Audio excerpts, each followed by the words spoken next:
Now, let's move on. We want to talk with Jason Quigley this morning, who was on the verge, it appears, of a world title shot. Jason, good morning to you. How you doing? Good morning, lads. How are you? You've interrupted your training session for us this morning, so we're very grateful for that. How's it going? Everything's going great. Did a good old sprint running session this morning. Just left the cool down, but thought I would chat to you good lads first. Well, listen, the news was coming through recently that you were on the verge of a title fight. What exactly happened and how close did you get? Well, to be honest, I had my suit and everything picked out for the press conference in Tokyo. That's it. Everything was going as, I was meant to for the world title over in Las Vegas, but we were meant to be doing the press conference in Tokyo. Flights and everything were booked. His side had the flights all booked to Tokyo, but things fell through, negotiations fell through, and it didn't happen. But, at the end of the day, I look at it, everything happens for a reason, and it was great to be in that position to negotiate my first world title fight and be in that kind of an experience so early on now in my career. And it just goes to show you what level I'm at. I'm at that level now to be fighting for a world title. It was coming a bit sooner than I expected in my career. I would ideally have loved another 3 or 4 fights. But now we're back to that plan, and as I said, everything happens for a reason. So that's Murata, the WBA champion, who is obviously Japanese. He's a pretty inexperienced fighter in relative terms as well. I think he's got 15 fights. It is possible nowadays to fight for titles early in your career, whereas previously you kind of had to have 25, 30 fights before you were getting those chances. Yeah, well, the likes of Murata and the level that he's at, he went to the London Olympics and won gold medal, you know what I mean? So he was a very experienced lad coming in from the amateurs, very high caliber fighter, and obviously turned pro late because of his amateur career. So he was an Olympic gold medalist turning pro, and he's 32 years of age now, so they had to push him, they had to move him fast, and, he was at that level to move fast, and that's why he's world champion, and that's why he's at the level he's at. But I was looking at it as I've had very much a similar experience as he had as an amateur. I've had about the same number of fights as a professional. The man's 32 years of age. He hasn't looked anything outstanding in his fights that I have seen. He's a very basic, good, disciplined fighter, but he was very beatable, and I would have been happy to go to Vegas and won the world title.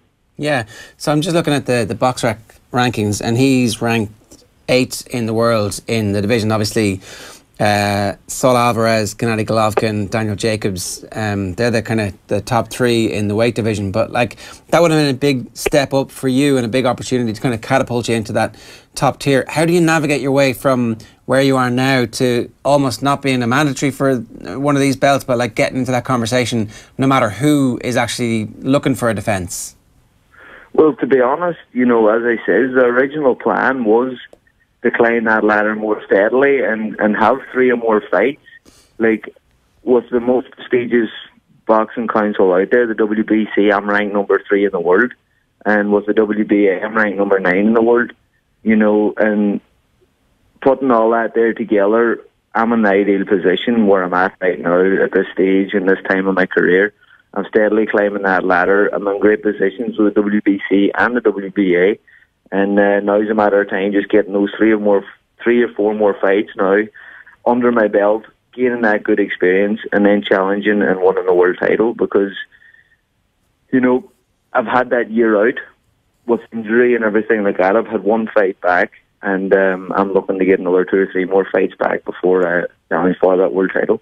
Yeah, in retrospect, maybe missing out on this fight might not be the worst thing, in that you do actually then get the opportunity just to get in and test yourself. As I said, everything does happen for a reason, and any fighter in this game gets offered a chance to fight for a world title. There'd be something wrong with them if they turn it down. Do you know what I mean? And that was the case for me. It was very difficult to turn that type of a fight down. In the situation, what it was, the opponent, the venue, everything like that. It all seemed perfect. It all seemed ideal, and it all seemed like it was meant to be. But things work in strange ways, and whoever's up there looking down is making the path for me, and I'm delighted to be to be going on that journey now and gaining the experience that I'm gaining with that world title negotiations and getting ready to fly to Japan and that not happening. You know, that's how close it was. Jason, what do you need to do to become a better fighter? Like, what is the stuff that you'll learn in the next 3 fights that makes you somebody who will believe, no matter who you go in against in your division, that you're going to be able to win that fight? What are the technical aspects? What are the tactical aspects? What are you trying to achieve? Well, mainly at this stage of your career, it's the experience. You know, you have the skills, you have the talent, you have everything like that.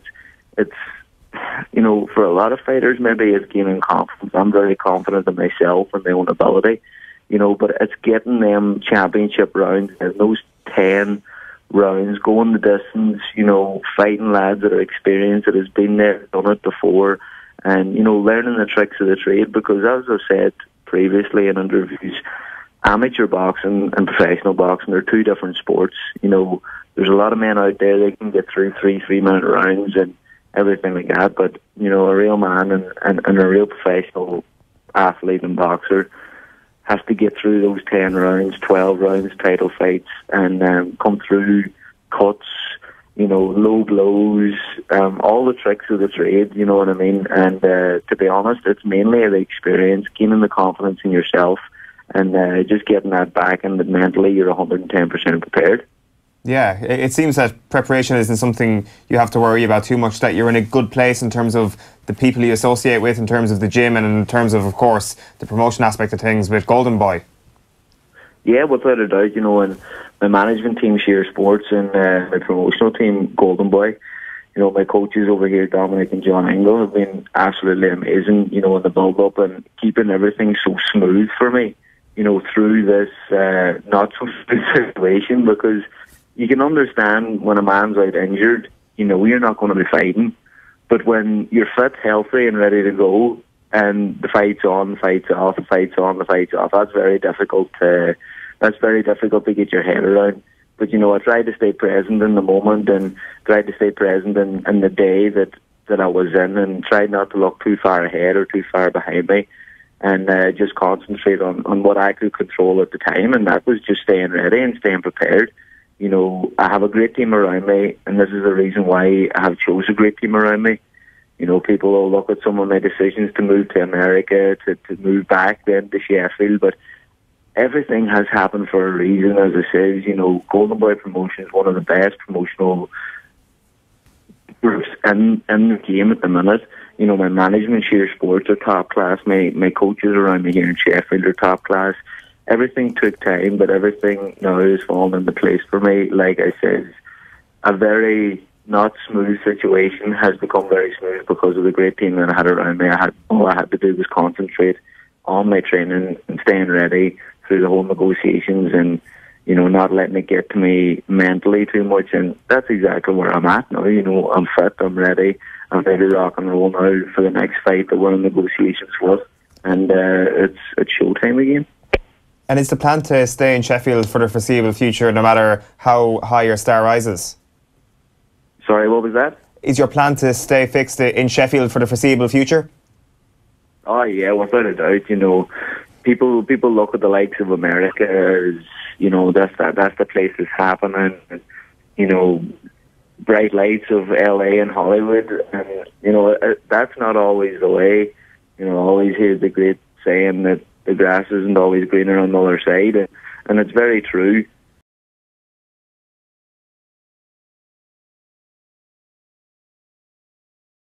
And I have the best of both worlds. I'm training here in Sheffield. I'm always hustle bustle of everything, but I'm still close to my friends, family, girlfriend, everything like that I can pop over every second weekend and see them.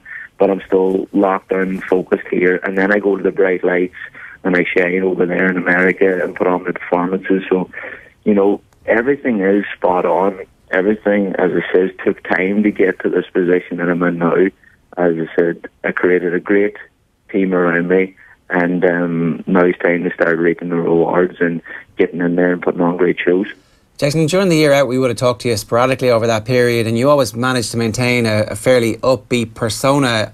Was part of that an act? Was part of that kind of you putting that front out there to tell the world that everything was okay, to kind of convince yourself? Or were you okay during that year out when the injury, you know, it seemed like you were always on the verge of being ready to go again, but the injury just kind of kept niggling away in the background? Yeah, of course, and it's exactly as you says, it was always niggling away in the background, but the injury was what it was.